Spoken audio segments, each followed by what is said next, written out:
Welcome everybody to Dell's Barbershop, where you can come as you are and leave fresher than you arrived. Today's video is near and dear to my heart, and I'm going to update this at different points of the year based on how this roster comes out. We're doing a tier list on each major position for my beloved Miami Dolphins. Our tiers range from safe, poor. These are positions that do not need a guy to come in and produce. These positions may have a guy or a collection of guys that give us a solid rotation and wins at their matchup. Next, we can find a replacement in free agency. This is a part of our roster that we can patch up easily with serviceable young talent, or maybe a veteran that has some years left to give the game. Next, we have trade, and this is a position that you can salvage another team's unfortunate situation of the player wanting out, or maybe an expiring deal that you may want to give a shot and possibly give an extension to. Next, we have evaluate talent on the roster before making a decision on the future of this position. Lastly, we have a draft a guy now tier. There are many things that could equate to this tier. So, for instance, a major lack of talent, lack of depth, since our starter is getting too much mileage, impending doom of a contract extension, holding out, or maybe this position has nobody on the current roster to fulfill the duties necessary to succeed. For our first position, let's start at the head of the snake. We're going to do quarterback. We're going to start with Malik Willis as our possible starter on this roster. Currently, right now, according to the Miami Dolphins website, we have 3 quarterbacks on the roster with Quinn Ewers, Cam Miller, and Malik Willis. So for this tier list, I'm just using the projected starter for each position. Of course, we don't have a right guard and we don't have a second safety on the roster. So for Malik Willis, I'm going to put him at safe/core. There's a reason why he was our first free agent signing. There was a reason why Jeff Hafley and Sullivan went straight for him. They practiced with this guy for 2 years, so they know what he's capable of. They talk about giving him a challenge, making sure that Quinn Ewers is challenged. I don't know if Cam Miller is just going to be our third guy on the roster, but they want competition at this position. But we know that Malik is going to be our guy. I have a deep feeling that he's going to be our guy for at least the next 2 years.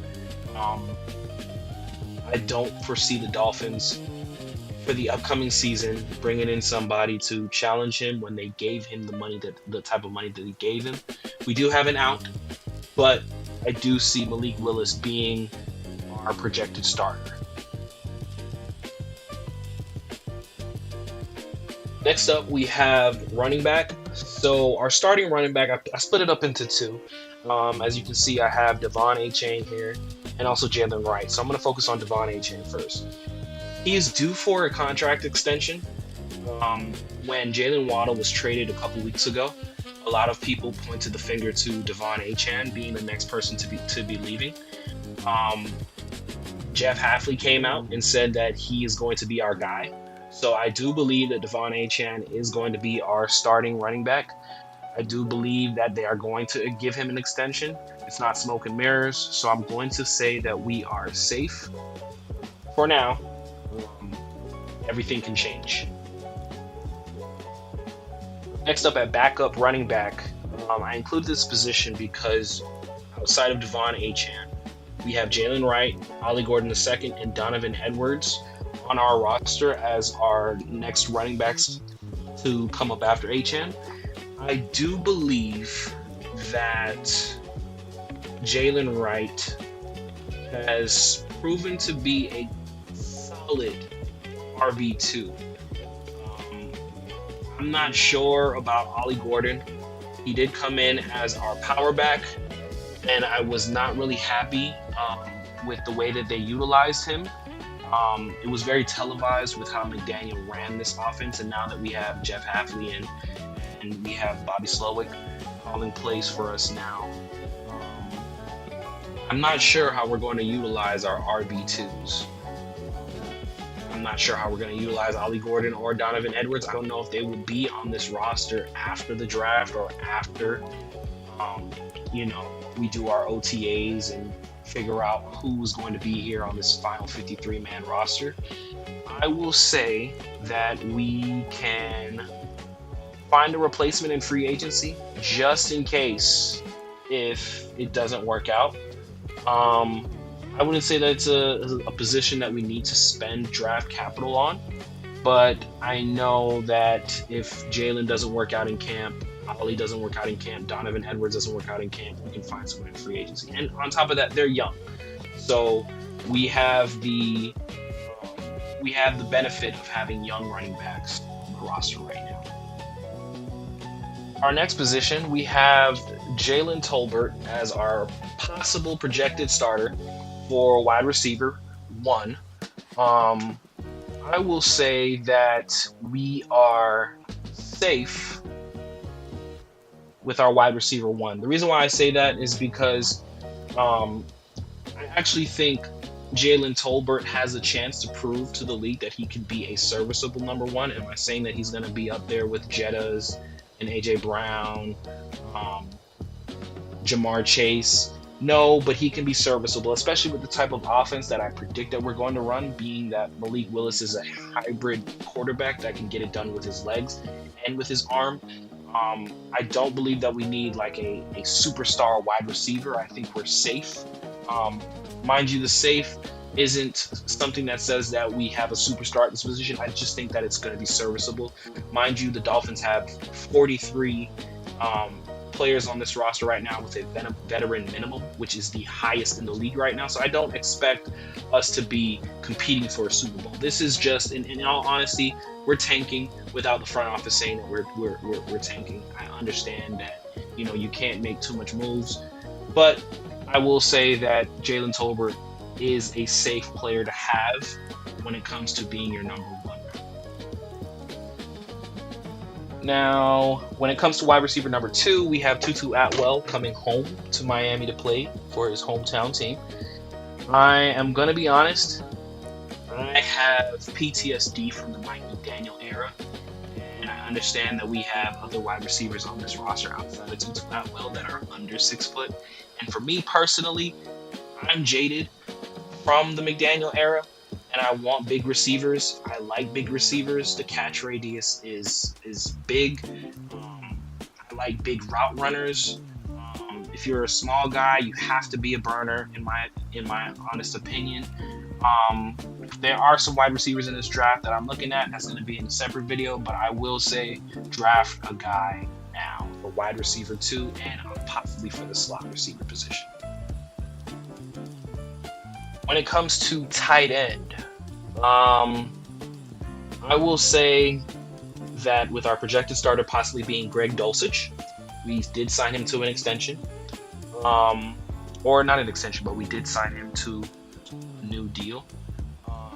I will say that I'm not really comfortable with our tight end position right now. We were in kind of limbo at tight end position from our last regime that was running things. We had Durham Smythe, and he wasn't the guy, but he was a guy that worked in that type of system, and we don't know what type of system Slowick is going to be introducing to this team. So I'm going to say, if you have the capital, which we should, I think we draft a guy and find something in the draft. For this one, this is going to be possibly the easiest safe outside of Devon Achane. I'm going to say that Patrick Paul at our starting left tackle is a safe. He is going to be due an extension, and I know he's going to be demanding a lot of money. He could possibly reset the left tackle market, which I'm scared of. But I will say we will have a better standing credit card balance next year with our cap situation. So next year we will have the money to spend. I'm glad it works out this way. If he's demanding that type of money, I say pay him, because left tackles are hard to find, and we've been in left tackle limbo for a very long time. So keep him as a cornerstone for this offensive line. Next up, we have Jonah, Big J, at our left guard position. I will say that it was a bit of a disappointing year for him. there were some weak points on the offensive line and some glaring weak points on our offensive line. And I will say that it did come from, Jonah. But it was his first year in the league. And we give first-year players some grace, especially when it comes to the O-line. I want to give him grace. I want to give him time to grow. Listening to the Dolphins Collective with TD Fintalk and Omar and Dudley and Alan Poupart, they said that you give these types of players some time. And the best example they pulled up was with Paul Soliai, and he was drafted and he didn't produce until it was time for his contract extension from his rookie deal. And I don't want to give him this long of a wait time, because we are going to get to a certain person and player that I'm kind of fed up with. I will say, give him some time. I will make him not safe. Evaluate. I'll put him in evaluate. Because I do want Malik protected. I do want Malik to work out. So I do want that left guard position to flourish, but continue evaluating him. I don't want to rule him as completely safe just yet, but just continue evaluating him. Next up, we have the center position. For this position, looking at the roster right now, we only have two on the roster. We have Aaron Brewer and Andrew Meyer. Aaron Brewer is 28. Andrew Meyer is 26. I will say that he's also due an extension, which is very interesting at this point. I will say that he's safe. I will say that he's safe. We will have that big credit card next year. So I do expect us to spend money on these three guys so far on the offensive side of the ball: Achane, Patrick Paul, and Aaron Brewer. And I do foresee that they will be the cornerstones of the offensive line. These two guys right here. I'm not sure about the other positions, but we can get to that. Next up, we have the right guard position. I have right guard here because we do not have one on the roster right now. And it's possible that we could move Jonah to right guard. It could happen. I'm not sure. It comes with the evaluation. If Halfley thinks that he's better on the right side, move him. If he's better on the left side, keep him there. So this is, for now, this is pre-draft. I'm going to put this at draft a guy right now. Next up, we have one of the, I believe he is the last remaining player from the Brian Flores / Chris Greer era. And I'm honestly fed up with Austin Jackson. And I want to put right tackle at,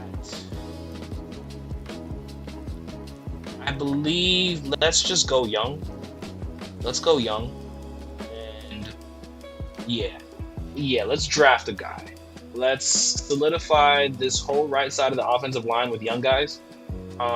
We could go to free agency, but I'm not too sure at this point because it's pre-draft.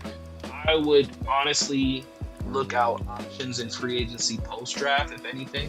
But for right now, with the draft being so close, I'm going to say draft a guy right now. With the capital that we have, we can pick up something. So I'm going to stop the video right here. I'm going to cut this up into two parts. In the next video, we're going to talk about defense and these guys down here. But for now, just reviewing the offensive side of the ball. If I want to change anything, possibly not. I think I'm rolling with this. I think I can roll with this. I could possibly switch things up at the end of the video, at the end of the next video. But for now, I'm comfortable with where our roster stands right now. We would be looking at possibly spending draft capital on 1, 2, 3, 4 positions. And I'm not mad at it. Of course, this is a tank job, but you make do with what you have, and on top of that, we get a big credit card next year. So like, comment, and subscribe, and I'll also leave a link to this down in the description box below if you want to share with me what you think and other Dolphins fans that could be watching this video. So fins up, see you in the next one.